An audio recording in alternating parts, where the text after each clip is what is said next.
룻기 말씀 12번째 말씀입니다. 오늘 말씀의 제목은 지난 주일에 이어서 보아스가 베풀어 주신 은혜의 말씀을 두 번째 말씀을 함께 나누겠습니다. 룻기의 핵심 메시지는 은혜와 축복입니다. 특별히 룻기의 은혜라는 단어는 복이라는 단어와 바꿔서 봐도 똑같습니다. 룻기는 은혜 받기 원했던 나오미와 룻이 보아스를 통해서 은혜를 받고 복된 인생으로 역전되는 말씀입니다. 이러한 보아스는 신약 성경에서 예수님을 예표하는 사람입니다. 그래서 보아스를 붙잡으면 살아나고 구원받고 역전되는 겁니다. 그래서 룻은 보아스를 꼭 붙잡고 놓지 않았습니다. 나오미는 룻에게 보아스를 절대 놓지 말라고, 조금이라도 보아스를 가까이 하라고 계속해서 이후 3장 말씀을 보게 되면 더 구체적으로 보아스를 붙잡게 만들고 그렇게 조언을 합니다. 그래서 보아스는 오늘 말씀에서 룻에게 5가지 은혜를 베풀어 줍니다. 보아스가 이 베풀어 준 은혜는 예수님께서 주님을 붙잡고 놓지 않는 성도들에게 베풀어 주신 은혜와 똑같습니다. 그 중에서 저는 지난 시간에 이어서 오늘까지 4가지 말씀만 드리고 말씀을 마무리하도록 하겠습니다. 보아스는 룻에게 어떤 은혜를 베풀어 주었을까? 우리는 지난 시간에 먼저 2가지 내용을 함께 나눴습니다. 첫 번째로 보아스는 룻을 향하여 길을 인도하는 은혜를 베풀었습니다. 나의 밭에 있으라, 다른 데 가지 말라. 길을 인도해 줍니다. 두 번째로 보아스는 룻을 향해서 보호해 주는 은혜를 베풀었습니다. 누구도 건드리지 못하도록, 누구도 이 룻을 무시하거나 괴롭히지 못하도록 보호해 주었습니다. 그래서 룻은 보아스의 보호 아래서 너무나도 평안히, 그다음 안전하게 그가 살 수 있었던 겁니다. 오늘은 보아스가 룻에게 베풀어줬던 3번째 은혜를 함께 나누겠습니다. 3번째로 보아스는 룻에게 위로와 격려해주는 은혜를 베풀었습니다.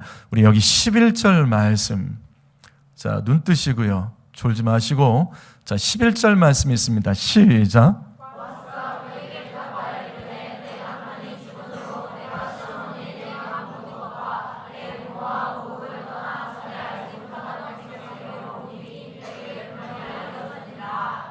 하나님께서는 보아스를 통해서 베들레헴에서 힘겹게 견디면서 살아가던 이 룻의 눈물을 닦아주고 위로와 격려를 해주셨습니다.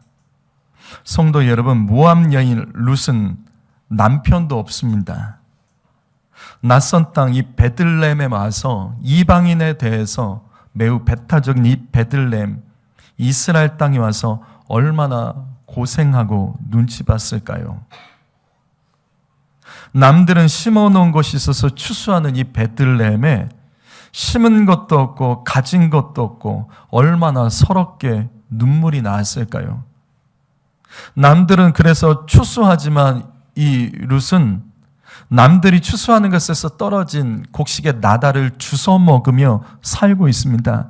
얼마나 서럽고 힘겨웠겠습니까? 이같이 룻이 고생하고 견디고 있다는 사실을 베들레헴 사람들은 다 알고 있었습니다. 그래서 보아스는 자신의 밭에서 살기 위해서 몸부림치는 룻을 못 본 척 할 수가 없었습니다. 그래서 은혜를 베풀었습니다. 위로하고 격려해 주었습니다. 성도 여러분, 지금 위로와 격려가 필요한 성도가 이 자리에 계십니까? 열심히 살고 있는데 뜻대로 되지 않고 거친 세상에서 힘겨워서 위로와 격려가 지금 필요한 성도님들이 이 자리에 계십니까? 그렇다면 저는 오늘 말씀을 통해 권면드립니다. 성도 여러분, 혹시 사람들이 나를 몰라주고 위로해 주지 않아도 시험에 들지는 마십시오. 내가 괴롭고 힘든 것을 내 가족이 이해해 주지 못하고 성도들이 몰라줘도 그들에게 사랑이 없다며 화내지는 말아주십시오. 하나님의 위로와 격려를 더 사모하시기 바랍니다. 그래서 은혜 받아야 되는 겁니다. 은혜 받아야지 깨달을 수 있습니다. 지금 이 말씀의 보아스처럼 하나님께서는 언제나 우리를 위로하시고 격려해 주신다는 사실을 은혜 받으면 깨달을 수 있습니다. 은혜 받으면 사람들이 그렇게 안 해줘도 하나님께서 이미 하고 계심을 깨닫기 때문에 견뎌낼 수 있고 감사할 수 있는 겁니다. 성도 여러분, 은혜 받으면 아무도 나를 몰라줘도 그래서 상관이 없는 겁니다. 은혜 받으면 내 삶에 어떤 일이 일어나더라도 그것에 내가 붙들려 살지하고 그 속에서도 감사하고 찬송할 수 있는 겁니다. 왜? 하나님은 이런 분이세요. 고린도 후서 1장 3절 말씀 읽어볼까요? 읽습니다. 시작.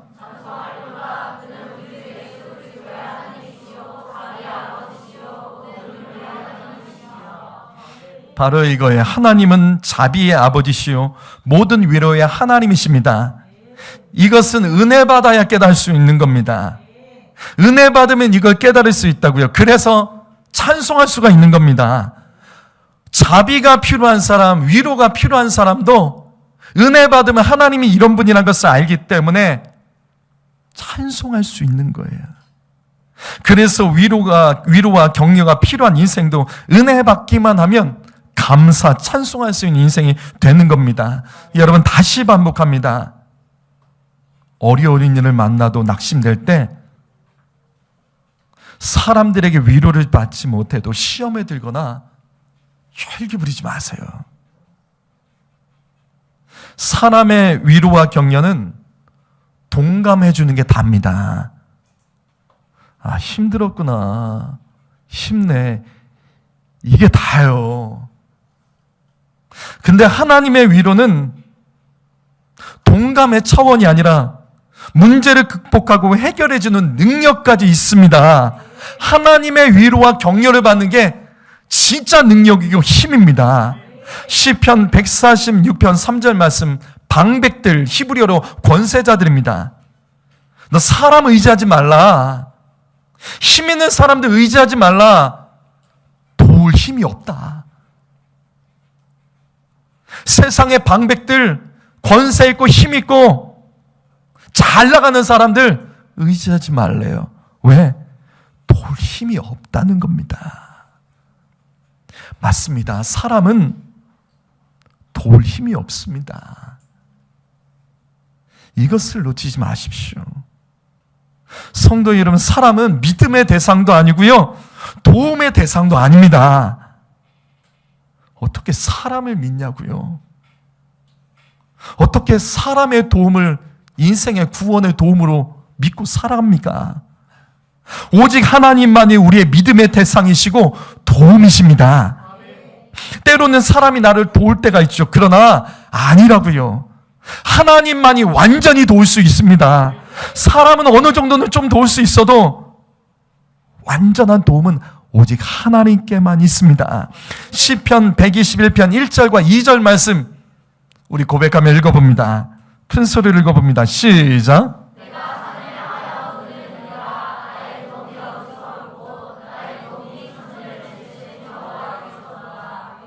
땅을 바라보며 도움을 구하지 마십시오. 고개를 들어 산을 보세요. 그 산을 창조하신 하나님을 바라보시라고요. 우리의 도움은 오직 하나님밖에 없습니다. 그래서 오늘도 예배하고 언제나 주님 앞에 우리가 엎드리는 겁니다.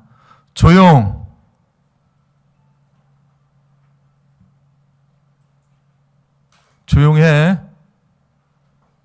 예배 시간에 떠들지 마. 우리의 도움은 천지를 만드신 하나님께만 있습니다. 이 땅을 살아가면서 도움이 필요하다면 이 땅을 창조하신 하나님만이 우리를 도와주실 수 있는 거라고요. 그래서 은혜 받아야 됩니다. 은혜 받아야지만 이 사실을 깨닫는 겁니다. 우울한 성도들이 계세요. 하나님 좀 보십시오. 자기 처지 좀 그만 보시고 해결할 능력도 없으면서 왜 자꾸 나를 바라보며 내가 할 수 있는 것 그것 바라보며 사람 때문에 힘들어하고 넘어지십니까? 천지를 창조하신 하나님의 도움으로 승리하시길 바랍니다. 시편 119편 50절 말씀 선포하며 있습니다. 시작.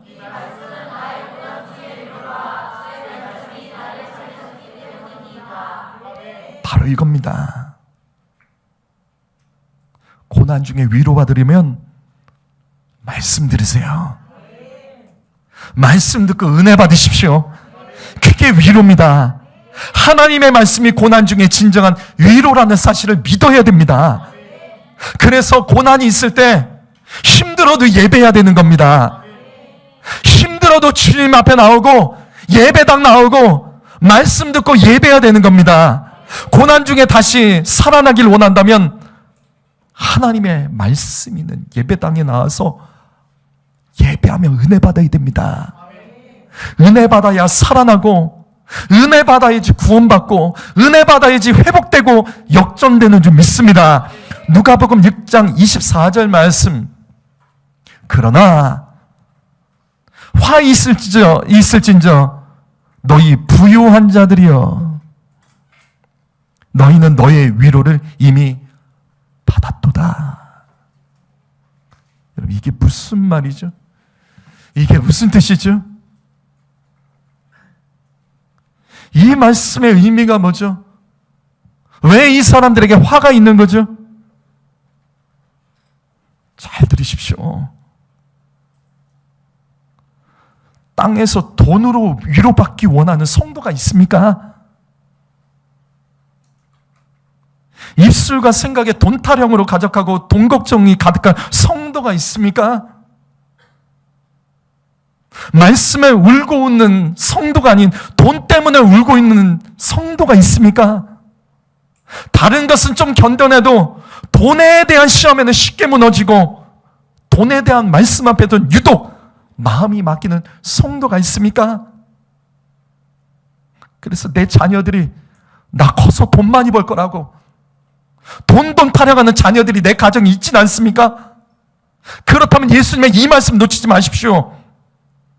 이 땅에 돈이 얼마나 있느냐로 위로받는 성도가 있다면 이 말씀 놓치지 마세요. 이 땅에서 돈으로 위로받는 사람, 돈으로 위로를 삼는 사람은요, 이 땅에서 끝납니다. 이 땅에서 돈으로 위로받았기 때문에 그 사람은 하나님 나라에서 위로받을 수 없습니다. 성도 여러분, 천국은 어떤 것일까? 정말 천국은 어떤 것일까? 천국은 이런 것입니다. 누가복음 16장 25절 말씀, 이 말씀은 예수님의 천국과 지옥 비유 중에서 부자와 거지 나사로의 이야기입니다. 주님은 지옥에 떨어진 지옥에 떨어진 부자에게 이같이 말씀하십니다. 천국은 어떤 곳이냐면 위로받는 곳입니다. 천국은 위로받는 곳이에요. 이 땅에 위로받기 위해서 사는 것이 아니라 하나님 나라에서 위로받기 위해 사는 사람이 들어가는 곳입니다. 이 땅에서 주님을 위해 살다가 고난당하고 손해본 사람들이 위로받는 것이 천국입니다. 예배드리기 위해서 고난당하고 예배드리는 것 때문에 손해볼 줄 아는 사람이 위로받는 것이 천국입니다. 이 땅에서 돈과 스펙과 성공이 없어도 예배하며 은혜 받는 것을 기쁨으로 여길 줄 아는 사람들이 위로받는 것이 천국입니다. 그래서 주님이 부자에게 말씀하시는 거예요. 지옥에 떨어진, 넌 이미 땅에서 다 받았잖아. 넌 충분히 누리고 위로받았잖아. 근데 천국은 아니라는 거예요. 천국은 주님 때문에 살다가, 예배 드리며 살다가, 주일하다가 고통당하고 무시당하고 손해보고 빼앗기고, 그런 사람들이 주님 때문에 그 고통당했던 사람들, 손해본 사람들이 위로받는 것이 천국입니다. 성도 여러분, 이 땅에 다 채워지지 않아도 되는 거예요. 하나님 다 아십니다.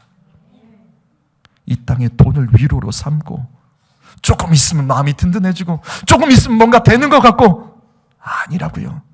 성공을 위로로 삼는 성도가 있습니까?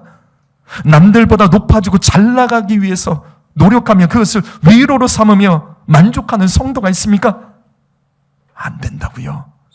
예배 미루고 교회랑 멀어지고 맡겨진 사명 감당 타협하는 사람들, 그래요. 그 사람들은 이 땅으로 해서 수고한 만큼 위로는 받아도 천국에서 위로 못 받습니다.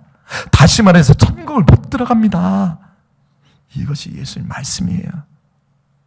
사랑하는 성도 여러분, 진정한 위로와 격려를 하나님께 받으세요.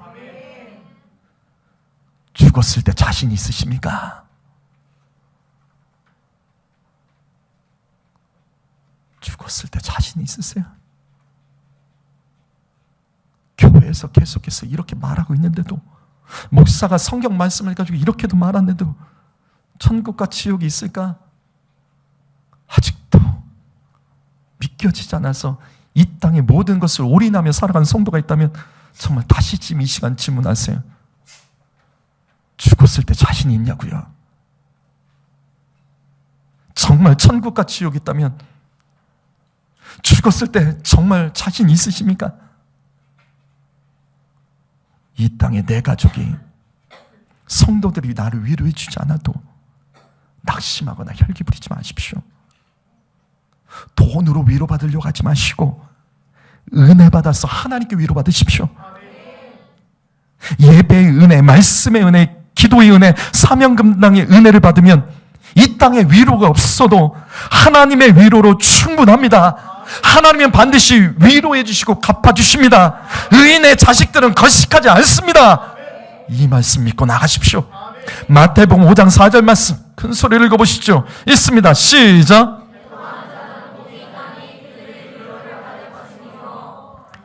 여기 애통한다라는 말은 울며 슬퍼한다는 뜻입니다. 이 말씀 이해가 되십니까? 울며 슬퍼하는 자가 복이 있다고 합니다. 이게 무슨 뜻일까?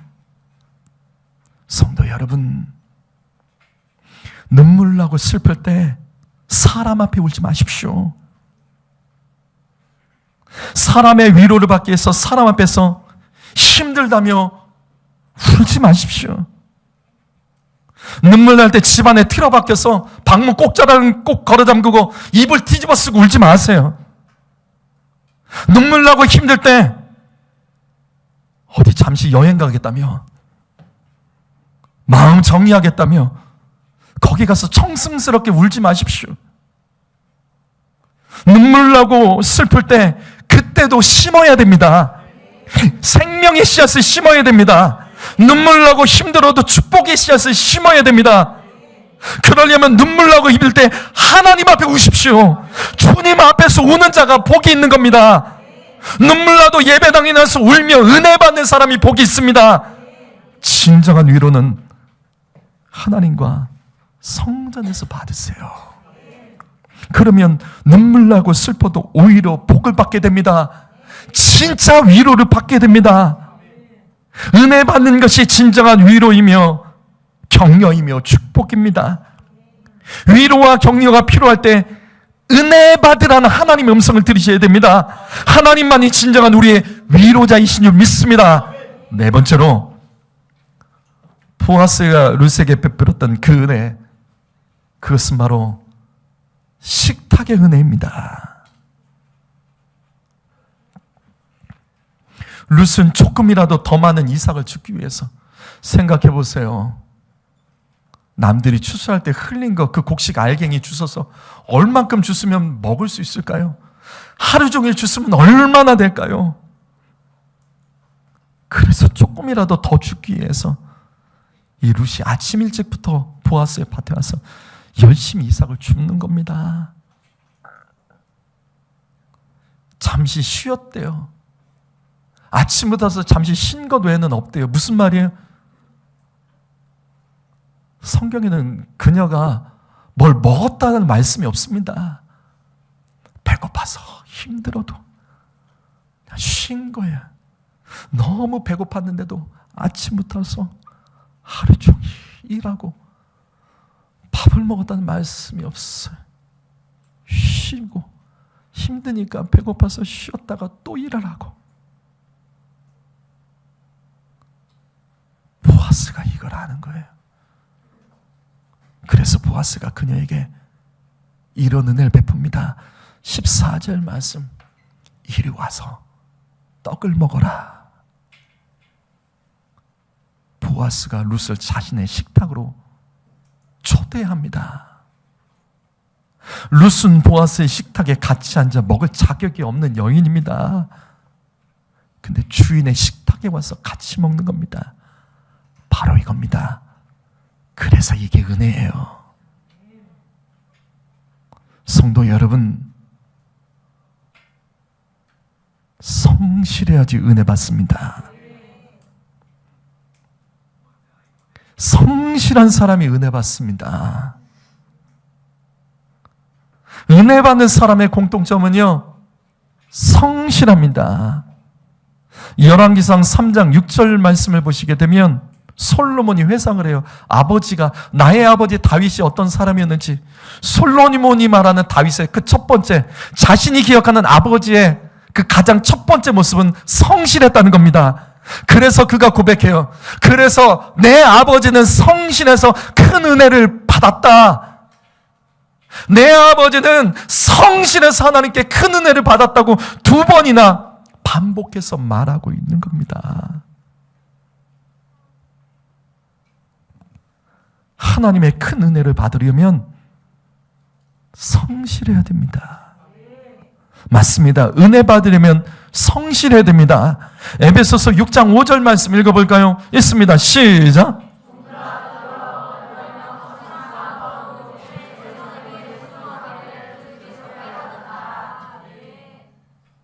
성도 여러분, 또 직장 다니시는 성도 여러분, 지금 이 말씀을 놓치지 마십시오. 종들이 성실한 마음으로 자신의 상전에게 순종해야 되는 그 이유, 직장 다니는 분들이 여러분의 상사, 권위자에게 순종해야 되는 그 이유, 그건 2가지죠. 첫 번째로는 복음을 전파하기 위해서입니다. 성실하지 못한 사람은 복음 전파 못합니다. 성실하지 못하는 사람이 말하는 것을 누가 듣습니까? 성실하지 못한 사람이요, 뭐 말하면요, 무시당합니다. 욕먹습니다. 너나 잘해라 합니다. 하지만 자기에게 맡겨진 일을 성실한 사람이 뭔가 말을 하면 사람들이 경청합니다. 그래서 성실한 사람이 복음 전하면 그것에서 복음이 들어갑니다. 사랑하는 성도 여러분, 마음에 안 드는 것이 있어도 성실하십시오. 성실해야지 우리는 복음을 전파할 수 있는 겁니다. 2번째로 성실해야 된 이유는 은혜 받기 위해서예요.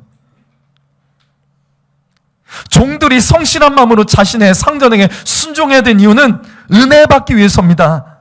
종들은 주인이 베풀어주는 은혜만큼 살 수 있습니다. 종들은 주인이 베풀어주는 은혜로 사는 사람입니다. 직장 다니는 성도 여러분, 직장에서 상사에게 잘하세요. 그분에게 지켜서 나을 것이 없습니다. 좋을 게 하나도 없습니다. 성실해야지 그 주인에게, 상사에게 은혜를 받는 겁니다. 세상의 원리가 이와 같습니다. 그런데 하나님 나라의 원리도 똑같습니다. 오늘 말씀 14절 다시 보시죠. 룻이 보아스의 은혜를 받았습니다. 왜? 그의 밭에서 성실했습니다. 거기에는 다른 어떤 가난한 사람들보다 더 성실했습니다. 그래서 보아스가 룻을 무시할 수가 없는 거예요. 식탁으로 초대해서 같이 먹자고 은혜를 베푼 겁니다. 룻에게 필요한 것을 정확히 아는 거예요. 굶고 있는 룻을 자신의 식탁에 초대해서 그에게 필요한 걸 채워줍니다. 바로 이겁니다.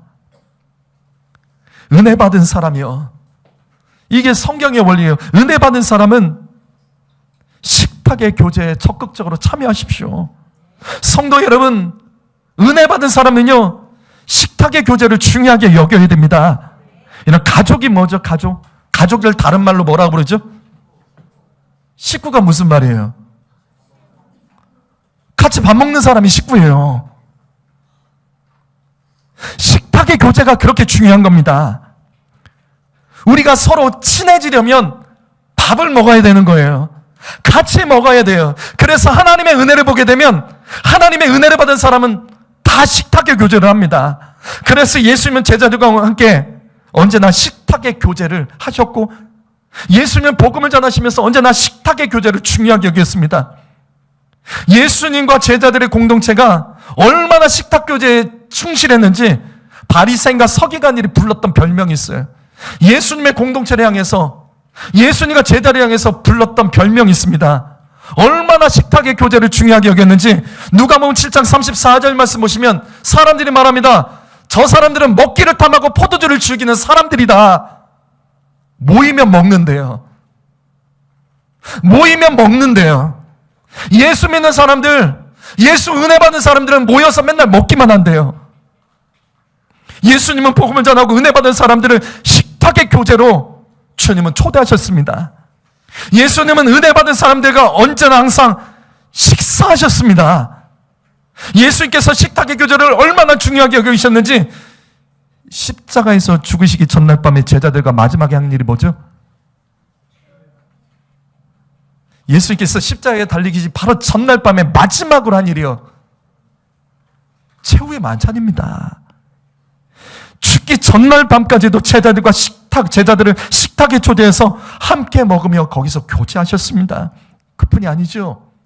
요한복음 21장을 보시게 되면 부활하신 예수님께서 갈릴리 바다에서 제자들을 만나십니다. 그리고 그때 가장 먼저 하셨던 일이 밥 먹자예요. 아침밥 먹자. 아침 일찍 제자들을 찾아가셔서 주님이 하셨던 일은 아침밥 먹자예요. 아침밥 먹자. 주님은 하나님의 사람들과 항상 식탁의 교제를 나누셨습니다. 오늘 말씀에서 보아스가 룻에게 식탁의 은혜를 베푼 것이 우연이 아니에요. 그런데 여러분, 이 말씀 다음 말씀, 여기 요한복음 21장에서 예수님께서 제자들을 만난 다음에 아침밥을 드세요. 그리고 한 사람에게 집중하시죠. 누구에게 집중하냐면 베드로에게 집중하십니다. 예수님은 3번이나 부인하고 저주했던 베드로에게 예수님께서 이렇게 말씀하시죠. 요한의 아들 시몬아, 너가 이 사람들보다 나를 더 사랑하느냐? 최후의 만찬 때 베드로는요,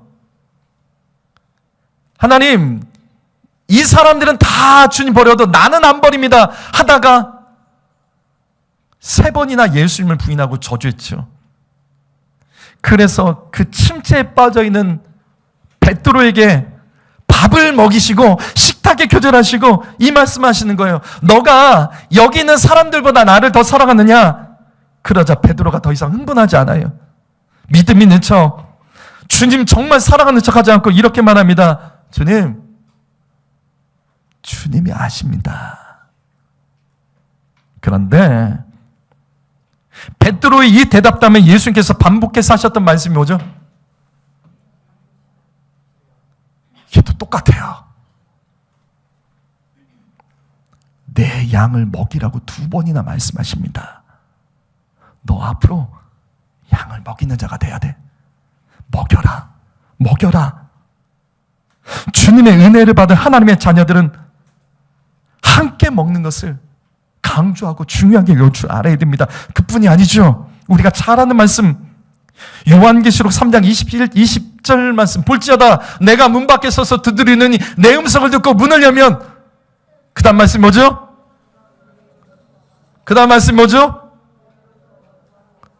주님 문 열면 들어가셔서 하는 일이 이거래요. 같이 먹자.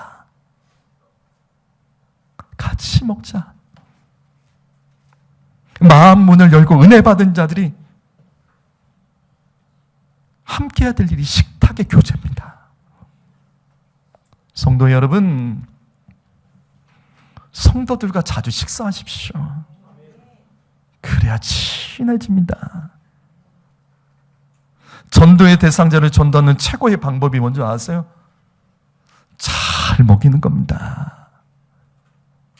입이 열리며 마음도 열립니다.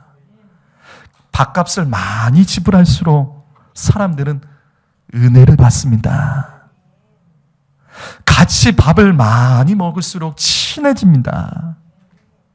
은혜 받은 사람들은요, 마음도 열려야 되지만 입술도 열려야 됩니다.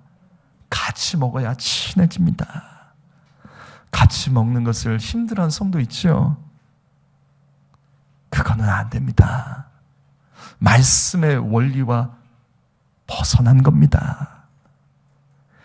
은혜 받으면 먹어야 되고 친해지려면 잘 먹어야 됩니다.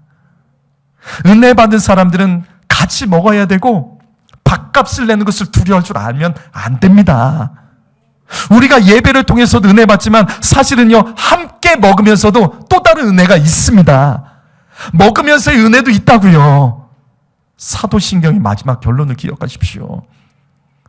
나는 성령을 믿으며 거룩한 공교회와 성도의 교조와 그리고 죄가 용서받는다고 합니다.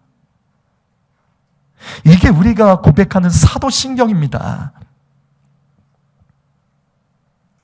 성령을 받고 성령을 인정하는 성도, 은혜 받은 성도는요, 신앙의 중심이 공교회입니다.